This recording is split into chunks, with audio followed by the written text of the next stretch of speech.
నమ్మిన సిద్ధాంతం కోసం ప్రాణాలనైనా సరే లెక్కబెట్టని నాయకులను మనం ఈ రోజుల్లో చూస్తున్నామా? నిజంగా అటువంటి నాయకులు ఉన్నారా? ఎస్, మీరు విన్నది నిజం. ఇది వరకు అంటే ఒక 20-30 సంవత్సరాల క్రితం అటువంటి నాయకులు మనకందరికీ కనపడేవారు, ఉండేవారు కూడా. అటువంటి రాజకీయాలు కూడా చేసేవారు. మరి ఈ కాలంలో అటువంటి అరుదైన రాజకీయ నాయకులు ఉన్నారా? చాలా కష్టమనే చెప్పుకోవాలి. చాలా అరుదుగా అటువంటి వారు కనిపిస్తుంటారు. రాజకీయాల కోసం, అలాగే పదవుల కోసం తన ఆత్మ గౌరవాన్ని పణంగా పెట్టి రాజకీయాలు చేసేటువంటి రాజకీయ నాయకులు ఈ రోజుల్లో మనం చాలా మందిని చూస్తుంటాం. కానీ తన ఆత్మ గౌరవాన్ని తాకట్టు పెట్టి రాజకీయాలు చేయాలా అనేటువంటి క్వశ్చన్కి వస్తే, మేము ఆత్మ గౌరవాన్ని తాకట్టు పెట్టలేము, కానీ రాజకీయ పదవులను అయితే రాజీనామా చేస్తాము, అది ఎంత పెద్ద పదవైనా సరే అని రాజకీయ క్షేత్రంలో, ప్రజాక్షేత్రంలో నిలబడి దశాబ్దాల పాటు రాజకీయం చేస్తూ కాపు సామాజిక వర్గానికి వారి హక్కుల కోసం పోరాటం చేసినటువంటి కాపు ఉద్యమ నేత ముద్రగడ పద్మనాభం గారు రీసెంట్గా జూలై 14, 2026 తుది శ్వాస వేయడం జరిగింది. ఆయన మరణించే సమయానికి ఆయన వయసు వచ్చేసి 73 సంవత్సరాలు. అయితే అసలు ముద్రగడ పద్మనాభం గారు ఎవరు, ఆయన ప్రస్థానం ఎలా సాగింది, ఆయన మరణించిన తర్వాత తెలుగు రాష్ట్రాల ప్రముఖులు ఆయనకు ఏ విధంగా నివాళులు అర్పించారు అనేటువంటి విషయాలు ఈ వీడియోలో తెలుసుకుందాం.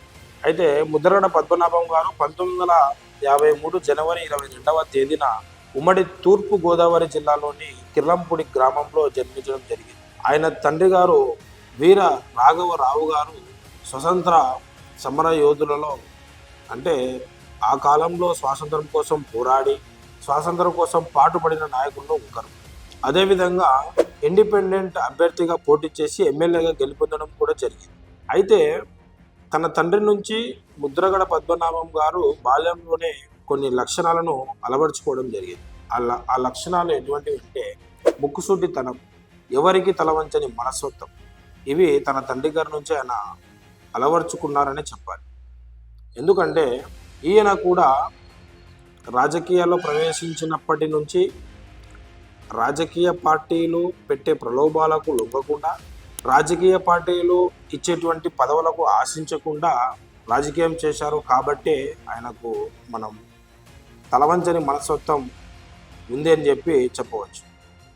1977లో ఆయన తండ్రి గారు మరణించడం జరిగింది.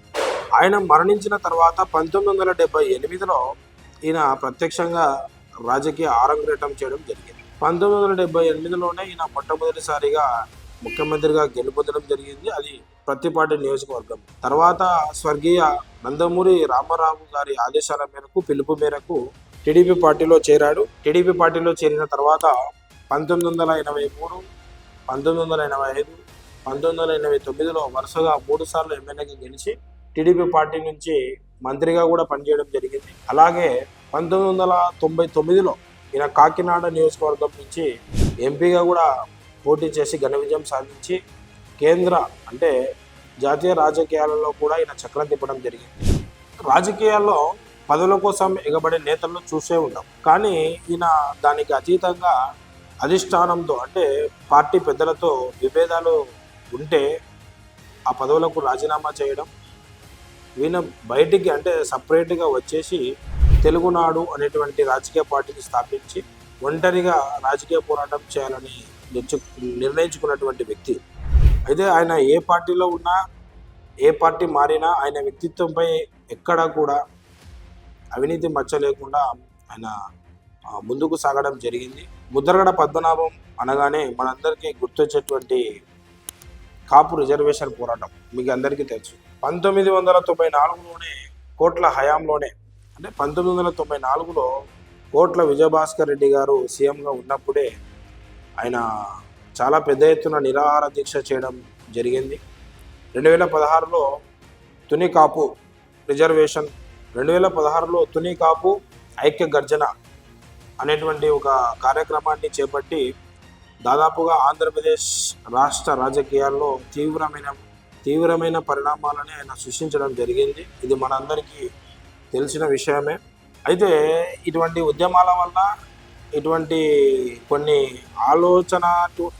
కొన్ని పోరాటాల వల్ల ఆయన రాజకీయంగా కానీ, అదేవిధంగా ఆర్థిక పరిస్థితి కానీ, అదేవిధంగా ఆయన ఆరోగ్యం కూడా దెబ్బ తీసుకున్నారు, నష్టపోయారని ఖచ్చితంగా మనం చెప్పుకోవాల్సిందే. అయితే రీసెంట్గా జరిగినటువంటి కొన్ని పరిణామాలు చూసుకుందాం. అలాగే ఆయన పేరులో కూడా ఆయన ఒక సవాలు విసిరి ఆ సవాలుకు అనుగుణంగా ఆయన పేరును మార్చుకోవడం జరిగింది. 2024 వైఎస్ఆర్సీపీ పార్టీలో అప్పుడు ఎన్నికల ప్రచారంలో భాగంగా ఆయన పార్టీలో చేరడం జరిగింది. అప్పుడు ఎన్నికల ప్రచారంలో భాగంగా పిఠాపురంలో పవన్ కళ్యాణ్ గారిని నేను కాపు ఓట్లను, అంటే కాపు సామాజిక వర్గానికి చెందినటువంటి ఓట్లను వేయించకుండా పవన్ కళ్యాణ్ గారిని ఓడిస్తాను అని చెప్పడం జరిగింది.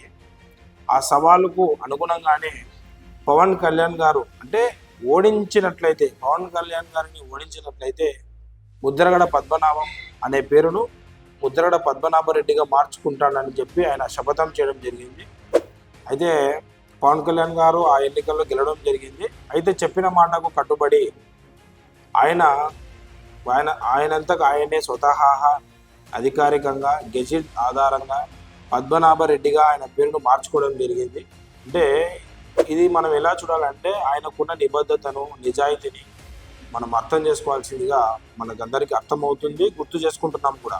అయితే ఇటువంటి నేత ఇప్పుడు మనం ముందర లేడు అనేటువంటి విషయాన్ని మనం జీర్ణించుకోలేకపోతున్నాం. అదేవిధంగా కాపు సామాజిక వర్గానికి చెందినటువంటి నాయకులు కానీ, కాపు సామాజిక వర్గానికి చెందినటువంటి ప్రజలు కానీ తీవ్ర లోటుగా పరిగణించబడుతుంది. అయితే ఏపీ సీఎం చంద్రబాబు నాయుడు గారు, అలాగే డిప్యూటీ సీఎం పవన్ కళ్యాణ్ గారు ఆయన మృతికి తీవ్రమైన సంతాపం తెలియజేశారు. సుదీర్ఘమైన రాజకీయ ప్రస్థానం ఆంధ్రప్రదేశ్ రాష్ట్రంలో ముగిసిందని చంద్రబాబు గారు చెప్పారు. అదేవిధంగా పవన్ కళ్యాణ్ గారు కూడా ఒక మంచి పోరాట యోధుడిని మనం కోల్పోయాము కాపు సామాజిక వర్గంలో అని చెప్పి ఆయన కూడా దిగ్భ్రాంతిని, ఆవేదనను వ్యక్తపరచడం జరిగింది. అదేవిధంగా వైఎస్ఆర్సీపీ పార్టీ అధ్యక్షుడు జగన్మోహన్ రెడ్డి గారు ఆవేదనకు గురవుతూ, తీవ్రమైన భావోద్వేగానికి గురవుతూ ఒక గొప్ప పోరాట యోధుని, రాజీ లేని ఉద్యమకర్తను మనం ఈరోజు కోల్పోయాము. ఒక అన్నను, ఒక నాయకుడిని ఆంధ్రప్రదేశ్ రాష్ట్రాలు కాపు సామాజిక వర్గానికి చెందినటువంటి ప్రజలు అందరూ కూడా కోల్పోయారని ఆయన ఆవేదన వ్యక్తం చేశారు. అదేవిధంగా తెలంగాణ సీఎం రేవంత్ రెడ్డి గారు, మెగాస్టార్ చిరంజీవి గారు, మాజీ తెలంగాణ సీఎం కేసీఆర్ గారు కూడా ముద్రగడ పద్మనాభం గారి మృతికి సంతాపం తెలియజేసి ఆయన కుటుంబానికి సానుభూతి ప్రకటించారు.